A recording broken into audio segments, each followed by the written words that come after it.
Hi, welcome to the ADI Toolbox. My name's Ian, and today we are going to look at what we call fault identification. What does this mean? Well, when you're a PDI, it's very easy just to jump in when there's a mistake being made. And what you're doing is you're jumping in without really focusing on actually what happened and why it happened. Remember, without that, you can't really rectify and put it right. So let's give you a live example.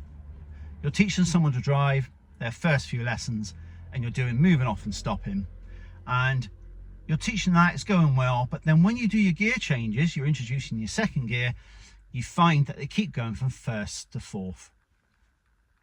And there's actually loads of things that could be happening to make them do this.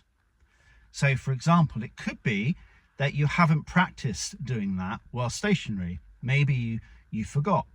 So in which case they might not know where second is, and they might actually feel like they're putting it in second because that's where you think it is, but it's not, it's fourth. That's just one example. And then you've got other examples. It could be where they're pulling the gear sticks so hard and so fast, they're like pulling it like a lever, and they're not actually feeling the process of first into the middle and second. Maybe it's the fact that they don't realize that the first and second is on a spring, and your hand position should be thumbs down to push over away from you from first to second. So when we know this and we know exactly what the issue was, we can then fix it. So rather than jumping in, just investigate a little bit, find out what's the problem, what's the cause, and then we can correct it. Let's look at the correction. So say, for example, the problem is they thought that fourth and second were very close to each other. They thought fourth was where second was and second where fourth is.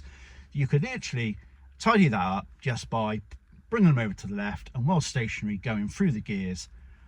They can look at the gears to start with, and then looking ahead and just changing those gears and doing it automatically: first, second, third, fourth, first, second, third, fourth, and so on. Then when they do it again, you can say, come on, remember, maybe it's the fact that they weren't pulling the gear stick, pushing it away from them because it's on a spring. Now, when they do their change, you've practiced it while stationary, you can then come in, we can say to them, okay, we're going to do our change now, I'll help you through it. So it's going to be, after you've checked the mirror, we're going to put the clutch down, come off the gas, onto the gear stick, we're going to push the gear stick towards my leg, because I'll be sat over there, and then pushing it down till second, and then it's clutch up, and then the gas on. So you're talking them through it each stage to make sure they get it correct. So my tip really is don't rush in. Don't rush in. If they need to do it a couple of times, that's fine. Just make sure you identified the fault, and then you know why it's happened, because without analysing why it's happened, we can't correct it. So just 3 simple steps. Identify it, analyse why did it happen, and then you can rectify, which is the last one. Thanks very much for watching. I'll catch up soon. We're going to look at the controls next time and how to give them information without overloading them. Catch up soon. See you later. Bye bye.